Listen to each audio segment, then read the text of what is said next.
Bonjour, bienvenue sur motostation.com. Voilà, on approche de l'hiver, donc il est encore temps de faire un petit peu de sport, histoire de ne pas prendre trop de poids, du fitness. Et bien c'est ce qu'a fait Triumph avec la nouvelle Street Triple. Ils lui ont fait perdre 6 kg. Et ce n'est pas rien compte tenu du fait que c'était une moto déjà très légère. Autre modification importante, l'arrivée d'un échappement en position basse et un travail global sur la partie cycle.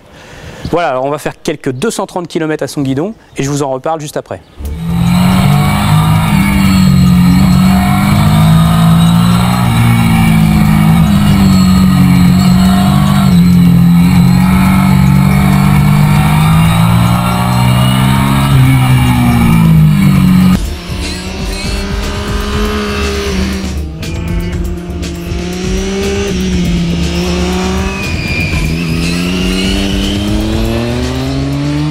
Globalement, les qualités dynamiques de la moto progressent, même si de toute façon on partait déjà d'une très bonne base. Triumph l'a allégé de manière à augmenter l'agilité, mais aussi à baisser tout le centre de gravité et les masses pour pouvoir gagner aussi en stabilité. C'est réussi.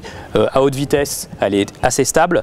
À basse vitesse, ça reste une moto très agile dans les parties sinueuses, donc c'est quand même très bien, très sympa à conduire, que ce soit rapide ou plus lent. Principalement, ce qui change sur la Street Triple, c'est quand même la partie cycle, un nouveau cadre qui permet un meilleur rayon de braquage à la moto, un nouveau bras oscillant qui a été imposé par l'arrivée du silencieux en position basse, avec un pivot ici, un axe qui permet de modifier un peu l'assiette de la moto sur 4 mm. Bon, les suspensions restent très proches de l'ancienne version. C'est vrai que ça donne une moto qui est quand même toujours un petit peu nerveuse sur les parties bosselées.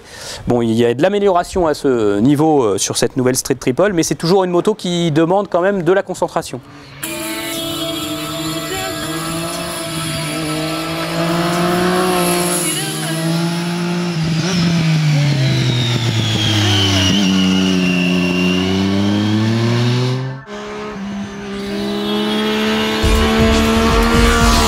Triumph n'a pas bouleversé la partie cycle de sa Street Triple R.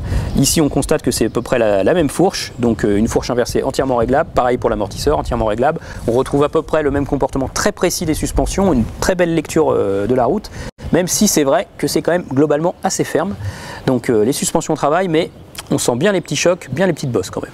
Au niveau du moteur, bon, il n'y a pas vraiment de grands changements. Triumph a modifié le premier rapport, un petit peu le ratio première-deuxième, ce qui fait qu'on peut plus facilement mettre la première dans les épingles par exemple, ou à basse allure dans la circulation, et le moteur est un peu plus agréable. Il y a aussi un changement au niveau des corps d'injecteur. Le but a surtout été de réduire la consommation.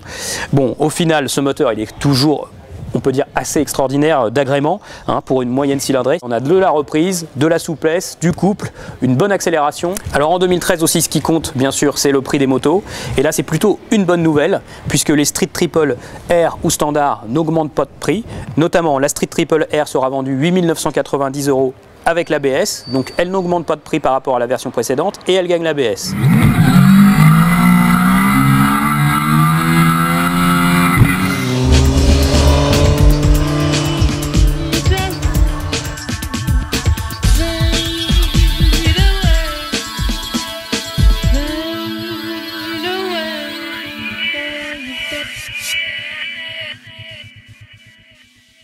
All you people